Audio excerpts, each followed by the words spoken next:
kali ini kita akan membahas mengenai bagaimana mengatasi masalah-masalah dalam menyusui. Nah, masalah dalam menyusui itu terbagi menjadi 3. Masalah yang muncul saat hari-hari pertama menyusui, kemudian masalah yang muncul pada si ibu sendiri, kemudian masalah yang muncul pada bayi. Nah, apa sih masalah pada hari-hari pertama menyusui? Masalah yang timbul itu bisa, yang pertama, ibu dan bayi terpisah. Kedua, ibu melahirkan dengan bedah sesar. Lalu, masalah menyusui bayi kecil atau prematur. Keempat, menyusui bayi kembar. Lalu, bayi tidak mau menghisap. Yang keenam, masalah bayi tidak bisa melekat ke payudara. Lalu yang ketujuh, masalah puting lecet. Yang kedelapan, masalah berat badan bayi turun terus.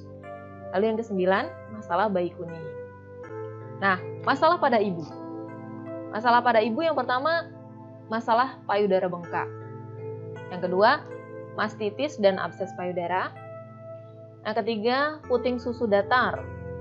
Yang keempat, block nipple pore atau istilahnya milk blister.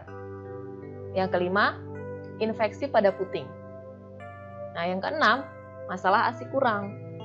Yang ketujuh, masalah stok ASIP tidak cukup pada ibu bekerja.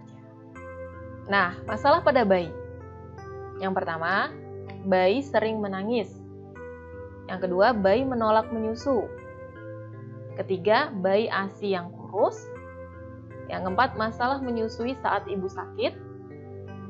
Yang kelima, masalah menyusui dan ibu hamil. Hamil lagi maksudnya.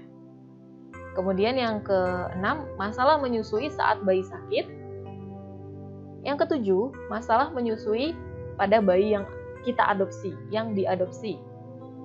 Yang kedelapan, masalah bayi sumbing. Yang kesembilan, itu masalah tongue tie atau lip tie.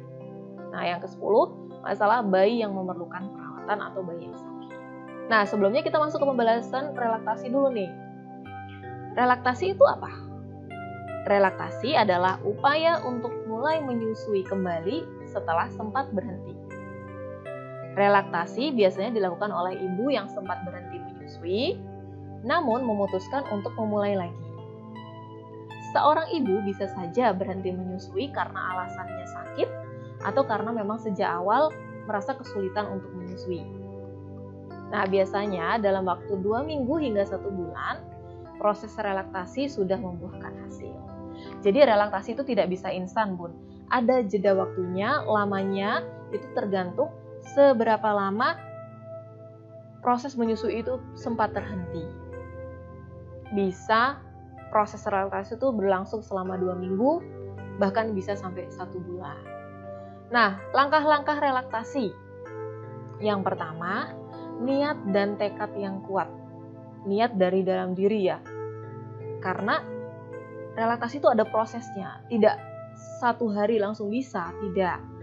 Jadi untuk bisa sukses menjalani rangkaian proses relaksasi, itu diperlukan yang pertama adalah niat dan tekad yang kuat. Lalu langkah yang kedua, berdoa.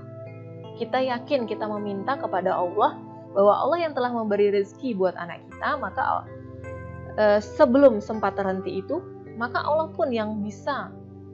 Kita yakin bahwa Allah yang bisa untuk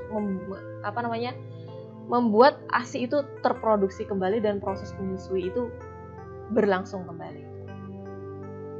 Nah, yang ketiga adalah lakukan skin to skin, yaitu kulit bayi itu menempel pada kulit dada ibu. Seperti halnya skin to skin itu hampir sama dengan proses inisiasi menyusui dini tadi. Jadi, bayi itu menempel di dada ibu. Dada bayi menempel di dada ibu. Itu adalah skin to skin. Skin to skin kontak. Yang keempat, tidak boleh menggunakan dot. Tentu tidak boleh karena nanti istilahnya ada yang namanya saingan antara dot dengan payudara. Bayi itu nanti akan tertimbul yang namanya bingung puting. Dia akan memilih salah satu. Jadi saingannya ini itu tidak boleh ada. Yang ada hanya adalah satu-satu pemeran utamanya, yaitu payudara. tidak boleh ada pilihan dalam proses relaksasi ini, karena nanti bayi akan memilih salah satu. Nah, yang kelima, buatlah support system. Penting banget yang namanya support system ini. Support system ini adalah dukungan terutama dari suami, kemudian orang tua, mertua, dan keluarga di dalam lingkungan Bunda. Supaya apa tujuannya? Supaya bahwa kita merasa tidak sendirian untuk menjalani proses relaksasi ini. Karena dengan adanya dukungan dari orang-orang yang kita sayangi, orang-orang di sekitar kita, kita akan lebih mantap, kita akan lebih kuat untuk menjalaninya, untuk maju melangkah menuju kesuksesan dalam proses relaksasi. Nah, yang keenam adalah menghubungi konselor menyusui. Nah, dengan adanya konselor menyusui, Bunda lebih bisa dibimbing lagi dalam proses relaksasinya. Apakah sudah benar tahap-tahapnya, bagaimana motivasi-motivasi yang diberikan oleh konselor menyusui, sehingga Bunda semakin yakin untuk menjalani proses relaksasi. Nah, kita lanjut ke video berikutnya.